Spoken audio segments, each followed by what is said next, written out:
The fighting stage for the Valhalla arena has been completely changed. The entire stage is a large gorge with a hexagonal column located in the middle. On each corner of the hexagonal column are 6 pillars that have the statues of gargoyles situated on them. Heimdall presents the 8th round astride a skull-shaped means of transport. Riding a very small aircraft with a skull on the front, Heimdall says that the arena's makeover is finally complete. On the god's side, Hermes and Ares watch from the top VIP room. Odin and Loki watch from the middle VIP room and Aphrodite watches from the bottom VIP room, with Zeus missing. Kojiro Sasaki, wrist, Souji Okita and Asami Kondo all watch from Soji's room while Jack the Ripper and Locke watch from Jack's room. As Brunhilde and Gull watch from the VIP room on the human side, Heimdall says that for round 8, the score is currently 3 wins for the gods and 4 wins for mankind. For the first time in history, the gods have given up the lead to the humans, but to do away with that disgrace, Heimdall declares the 8th representative for the gods has come from hell. As the entrance on the gods' side is adorned with the symbol of a fly,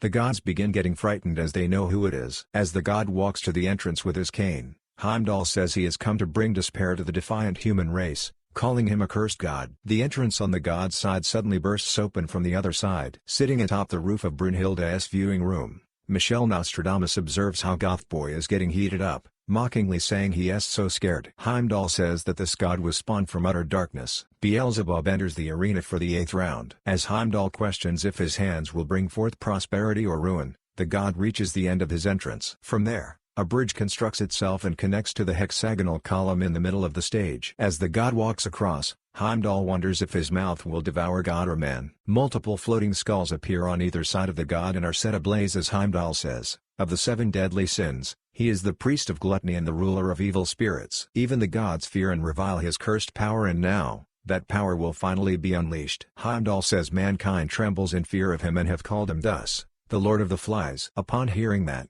the humans begin getting scared, and while holding a cross, a Christian clergyman exclaims the devil is here. Now on the fighting stage, he slams down his cane as the 8th representative for the gods is shown to be Beelzebub. The gods are unnerved and one harshly says that nothing changes the fact that he looks like a total creep. Gull asks Brunhilde why the gods hate Beelzebub, and Brunhilde specifies that this is the kind of god Beelzebub is. The gods whisper to each other about how any god that gets involved with him will encounter misfortune. One says it must be the end of the world if they have to rely on someone like him. Another god guesses there's no high road when it comes to wiping out humanity. Gull can tell the gods have a weird mood about them and points out how they hate Beelzebub a little too much. Brunhilde tells Gull that is the sort of god Beelzebub is. Heimdall wants to introduce the human who'll go up against the Lord of the Flies, the dark god from hell. A bridge connects to the hexagonal column, and the entrance on humanity's side, which is labeled with the design of a generator, opens up to reveal no one there. Nikola Tesla uses a launch pad to reach the arena. Heimdall and the humans are confused when a large amount of electricity bursts out of the entrance, surprising the humans and Gull, while Brunhilde and Beelzebub are left unfazed. Heimdall complains about how all the human fighters are like this before accepting the challenge. Heimdall says the 8th representative for humanity is the child of light,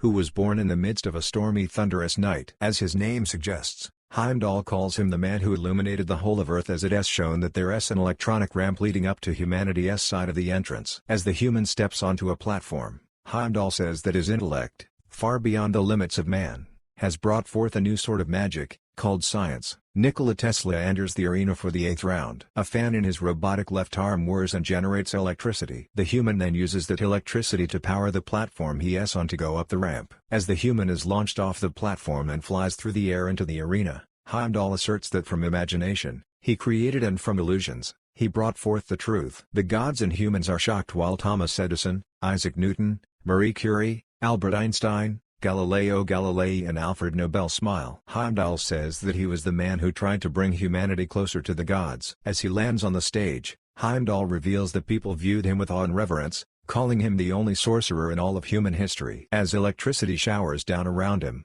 Heimdall reveals the 8th representative for humanity is Nikola Tesla, who uses the electricity he is creating to spell out his own name, thanks to his Volundr, super automaton beta. The humans are in awe of Tesla's robotic suit and cheer him on. The bridges leading to each entrance retract and the flaming skulls surround the hexagonal column in a circular formation. Nikola Tesla curiously analyzes Beelzebub, hoping that theirs will be a good match. Heimdall questions if the ruler of darkness will paint mankind's budding ambition black, or if the sorcerer's light will pierce through the dark. Round 8 of Ragnarok, Beelzebub vs. Nikola Tesla. Heimdall begins the fight, and immediately after, Tesla approaches Beelzebub, much to everyone's surprise. As Beelzebub keeps looking down, Tesla observes him from many angles and ends up in front of Beelzebub, saying he looks far different from what the references all said. Smiling, Tesla decides this will make for some wonderful material. Gold questions what he is doing and Brunhilde guesses it must be the so-called unbridled curiosity of a scientist. Beelzebub apologizes to Tesla as he won't be getting a wonderful fight. This will simply end with Tesla being destroyed. Tesla guesses Beelzebub wants to prevail in Ragnarok and destroy humanity. To that,